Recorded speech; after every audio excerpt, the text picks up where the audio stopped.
What's up, YouTube? It's Chris with Murphy Firearms Training. Someone asked me, they got this old Western Auto 22 semi-automatic. I've got it taken apart, and I've got it upside down in my rifle cleaning jig here. Got a towel down just so I don't get sawdust everywhere.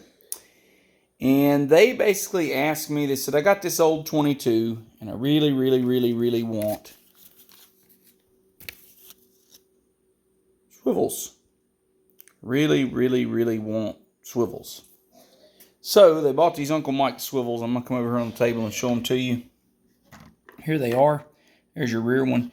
There's your front one. I've already ground this one down. It's too long. It comes too long. It does say in the package that the fore end needs to be at least 5/8 of an inch thick. I've gone ahead and marked my two locations. Here's one. That's gonna be your front one. And here's two. That's gonna be your rear one. If it'll focus. Come on, camera. Focus. Okay. And I just want to show you how easy it is to do these. They're not hard. The big thing here is when you come along this gun, you've got to make sure that that punch mark is right on the crown there. Okay, and make sure it's right on the crown. And the same thing on this end, you got to look down and see if I can get a good shot of this and put it right in the center. And you basically got to line that up, that little punch mark there, with the screw hole and the screw and the trigger guard. You get these in the center line, okay?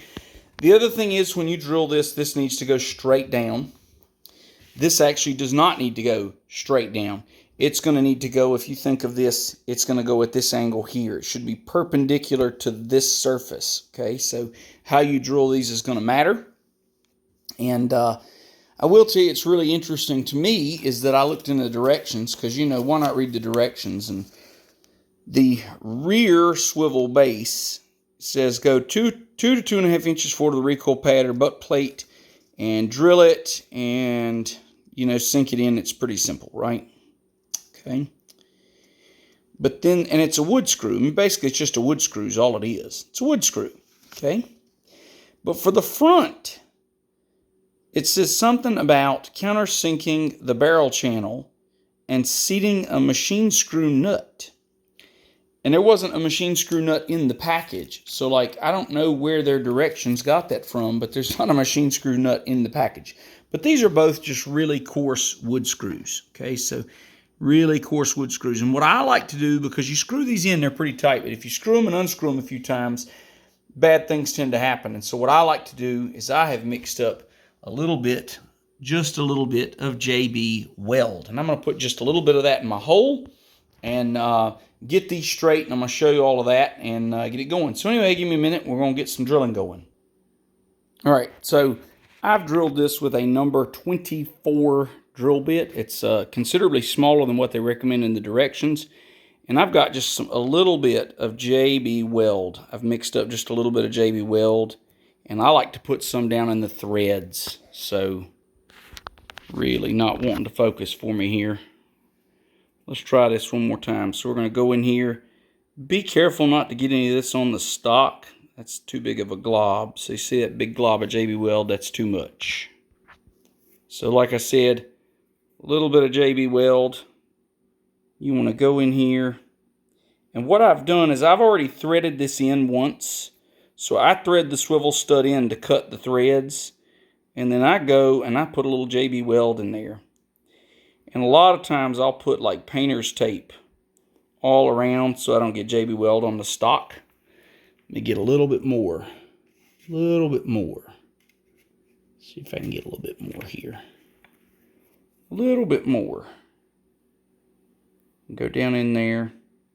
And all this does is these coarse wood screw threads, when you go to put these on, you tighten them down. And so here it is. And you'll see it threads real easy because I've already threaded it on once. Get it started. And then I use a punch. So I use a pin punch here. So I'll take this pin punch and I'll put that through. And I'll just rotate it like that. Okay. You can see it going on real nice. Here you go. And the big thing here is to get this thing lined up where you want it. So you want this to be perpendicular to your stock here, and you want this to be down flush. You want this to be down flush. And so I'm going to go one more. It's actually one more half turn. Okay. And I'm going to get this good and snug here. So it's nice and centered. Looks pretty perpendicular. And I'm going to show you how I check to see that these are actually perpendicular. And I check it with a sling. And you could use any kind of thing you wanted to use. You could use, they actually make an actual adhesive for this, but JB Weld, you could use Gorilla Glue sparingly. Put something down to those threads to see that that works, okay? So what I like to do is I like to put an actual sling on the rifle. And what I'm looking for is when I put this sling on, that this piece here, this piece here actually looks, when I pull on it, actually looks horizontal. It looks really good. And that's what I'm looking for, is that right there, okay? So I know that's in straight. Let's go do the forend. Same thing. Forend's already marked. We're going to take our drill straight through. This forend is very thin, very thin. It's less than a ½ inch thick, okay? And so, you know, you have to cut this down. Like I said, I've already ground it down. So I'm going to drill that and I'll be right back. All right, so I've got this drilled. And again, I'm going to take this, I'm going to line it up, and I'm going to screw it in all the way. And one of the reasons I'm going to screw this in all the way is to make sure that it's actually flush on the other side. And then I'm going to adhesive it in. So here goes. Now I pre-ground this and I've screwed this all the way in. This is where I want this. I'm pretty happy with that. I turn it over, and what I notice is when I run my finger over that, it's sticking up proud. And that's a problem on this gun, because if that's sticking up, it's going to hit the tube where it fits in that channel. And we don't want to do that. So I'm actually going to have to take this back out and grind a little more off of it. And that's the reason I like to dry fit these. They're really not made for these guns, but you dry fit it and it, you know, just take off what you need. And that's the reason I'm going to put a little bit of JB Weld or some kind of adhesive in here for those threads. Because when you take these wood screws in and out, in and out, in and out, well, they don't tend to want to stay. Okay, so let's take this out, grind a little bit more off of it, and I'll show you the end result. So I've got this ground off now below flush, and it screws out by hand. Now that I've screwed it in and out twice, it screws in and out by hand. And that's the reason I like to put a little adhesive on the threads. So I'm going to put a little dab of I'm going to put a little dab of JB Weld in here, and going to thread this in, get it lined up, and then we're all done. One last thing to keep in mind is that I'm going to screw this down, and of course I'm going to use my trusty pin punch here to finish screwing it in. And I think that's, I got to check my depth, but I think that's about somewhere about right there. Looks good. Let me just check my, come on out of there, my depth this way. That looks great. And what you're going to notice is it's going to squeeze a little bit of Loctite out into that channel. And I'm going to take a big Q-tip. I call it a COVID swab. I take my big Q-tip and I'm just going to clean that up. Okay, don't want to leave all that residue in there, so I'm going to clean that up. Okay, get that nice and clean.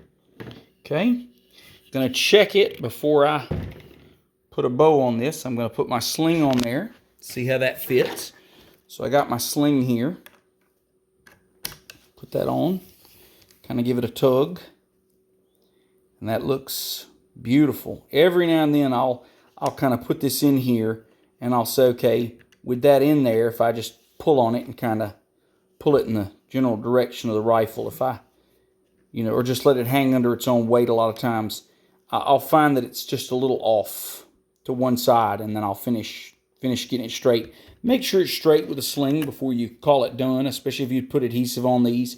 And like I said, I've got a habit of putting the adhesive on these because if they come unscrewed a few times, they tend to strip out real easy. And so you've got sling swivel in the back, sling swivel in the front, and we can attach a sling to this old gun and take it hunting with us. So kind of a neat little thing, and kind of a fun little project. So cheap little way to put a sling on an old gun. The one caution I will give you is this fore-end, again, is very, very, very, very, very thin. It's less than a ½ inch thick.